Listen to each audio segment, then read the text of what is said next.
My SEL kept smacking me at the back of my head and calls it a love tap. Until someone caught her on camera. My sister-in-law Denise had this thing where she'd smack the back of my head every single time she saw me, and everyone acted like it was the funniest, most endearing quirk instead of straight-up assault. It started at my wedding to her brother Tom when I was signing the guest book, and she walked up behind me and whacked me hard enough to make me drop the pen. She laughed and said, "Welcome to the family, we're very hands-on." Everyone chuckled like it was adorable hazing instead of her hitting me at my own wedding. After that, it became her signature move. Every family dinner, she'd walk past my chair and smack my head while I was eating. Every birthday party, barbecue, holiday gathering, funeral, even at my father's wake, she'd find a moment to hit me when I wasn't looking. Sometimes it was hard enough to give me headaches. Sometimes she'd do it multiple times in one event. She'd always laugh and say, "It's how I show affection, get used to it." Tom thought it was hilarious and said Denise only teases people she likes. His parents said she'd always been playful and I needed to loosen up. Other relatives said it was harmless fun and I was being too sensitive about a little tap. But these weren't little taps, they were full-force hits that left my scalp stinging and my neck sore. I'd have migraines for days after family events just from anticipating when she'd strike next. I tried everything to make it stop. I asked her politely to please not hit me anymore, and she said, "Don't be such a baby, it's just how I communicate."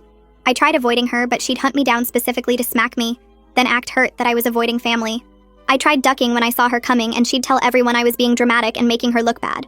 I even tried hitting her back once, and the entire family turned on me saying I was aggressive and inappropriate while Denise was just being affectionate.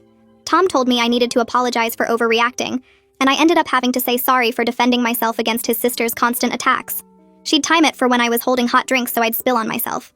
She'd do it right before I had to speak at events so I'd be flustered and distracted.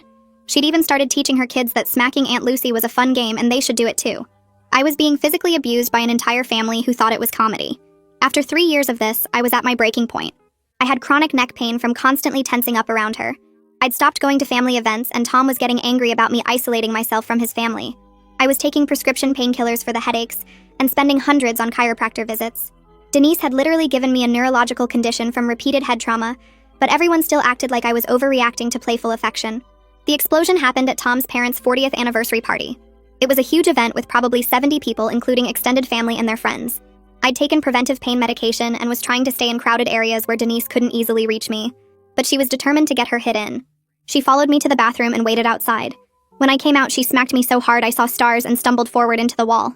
I heard something pop in my neck and pain shot down my entire left side. That's when Tom's cousin Bradley turned the corner and saw me on the ground holding my neck with Denise standing over me laughing. Bradley helped me up and asked what happened. Denise said, "Oh, Lucy's being her usual dramatic self, pretending I hurt her with a love tap." Bradley looked at her strange and said, "I just watched you hit her full force in the head. That wasn't a love tap, that was battery." Denise tried to laugh it off, but Bradley wasn't having it. He said, "Actually, I've been watching you do this all night."